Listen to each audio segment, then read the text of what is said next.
Welcome to this explainer. Okay, today we're going to break down the literal building blocks of Chinese characters, and we'll be exploring a really fascinating historical theory about where they might actually come from. I remember finding this absolutely mind-blowing when I first looked into it. So let's just jump right in and make sense of a system that, honestly, can seem a little overwhelming at first glance. Think about our familiar 26-letter alphabet for a second. It's incredibly utilitarian, right?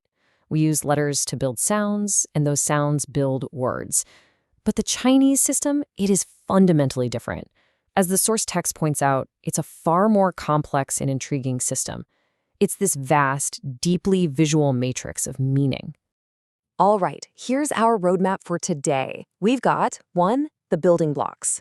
2. Pictographs to phonetics. 3. The evolution of man. 4. The phonetic mother. 5. A connection to Genesis. And finally, 6. Deconstructing happiness. Let's get going. Section 1. The building blocks. To really understand this language and the theories we'll be talking about, we first need to figure out its roots. The answer actually lies in the number 214. There are exactly 214 basic units. You'll hear them called radicals, keys, or primitives. You can kind of think of them as the atomic elements for everything else in the language. Every single complex character out there contains at least one of these root symbols. And what's super cool here is how these primitive radicals are drawn right out of nature. Like the symbol for a cliff is just a simple visual embankment. A roof has eaves at the edges. Streams of water literally look like flowing currents, and a field looks exactly like a divided, irrigated plot of land. They're just pure, simple word pictures. Section 2. Pictographs to phonetics. Okay, so moving beyond those 214 basic radicals, the source text categorizes the thousands of complex characters into 3 main buckets. First, you have primitive pictographs, those simple drawings we just talked about, and there are about 600 of those. Second are the ideographs. There are around 700 of these, and this is where 2 or more simple characters combine to create a completely new idea. And finally, the massive third bucket, phonetic characters. There are roughly 20,000 of these, and they're combined primarily to create sounds. So the crucial takeaway here is the difference between an ideograph and a phonetic character. An ideograph builds a literal concept. For example, if you take the radical for man and combine it with the radical for words, you get the character for sincere, a man of his word. It's totally meaning-based. But a phonetic character, that combines radicals in a way where the visual meaning of one part might be completely ignored just to prioritize a specific pronunciation. Section 3. The evolution of man. Let's actually look at how this linguistic math works in practice. This is such a brilliant example of the system's elegance. So, step 1. We start with the basic radical for man, which literally looks like a person walking. Then, step 2, you add a single horizontal stroke representing outstretched arms, and suddenly the character means great or noble. And then step 3, when you draw 2 people together, literally depicting a person who is no longer single, you get the character for husband.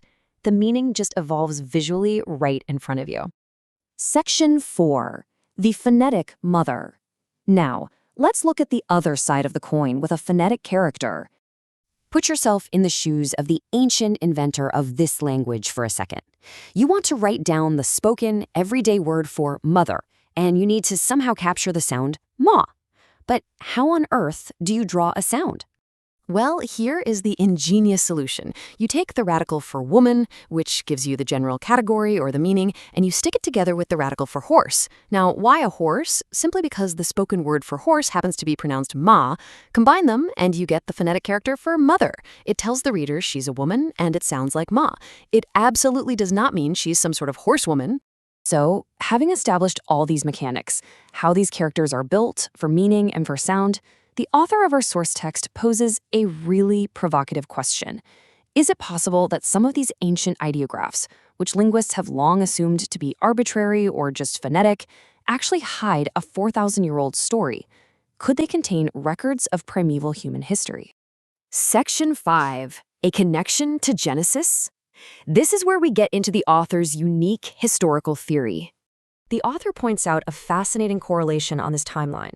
The written Chinese language originated around 2500 BC. Now, the author argues this chronological point closely aligns with the biblical dispersion of humanity at the Tower of Babel, which the text dates to around 2218 BC.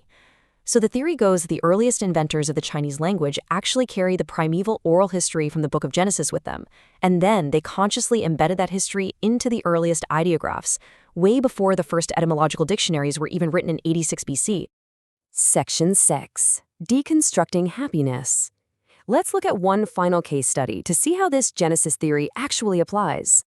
We're looking at the character fu, which translates to happiness, prosperity, or good fortune. For a really long time, linguists have generally categorized this as a phonetic character.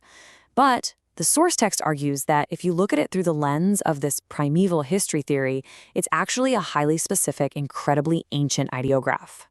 Let's break it down piece by piece. On the left side, we have the radical representing God or God's gift. Then, on the top right, there's a horizontal line meaning one, placed over a mouth symbol meaning person, which together represent the first person or Adam. And right below that is the radical for landed property or a garden. So, according to this theory, the ancient Chinese inventors literally illustrated happiness as God's gift to the first person of the landed property of the Garden of Eden. The author's argument is that this exact combination is just way too specific to be a random phonetic accident. It's such a fascinating lens to view language through, isn't it? Whether you see these characters strictly as practical, naturally evolving phonetic combinations, or whether you entertain the author's theory that they're deliberate echoes of ancient theology. Either way, they invite us to look much, much closer at the written world around us. Language isn't just a basic tool for communication. It's practically an archaeological site of human thought. So how does the written world around you reflect the beliefs and hidden narratives of our ancient past? Thanks for joining me on this explainer, and keep questioning what's hidden in the world right in front of you.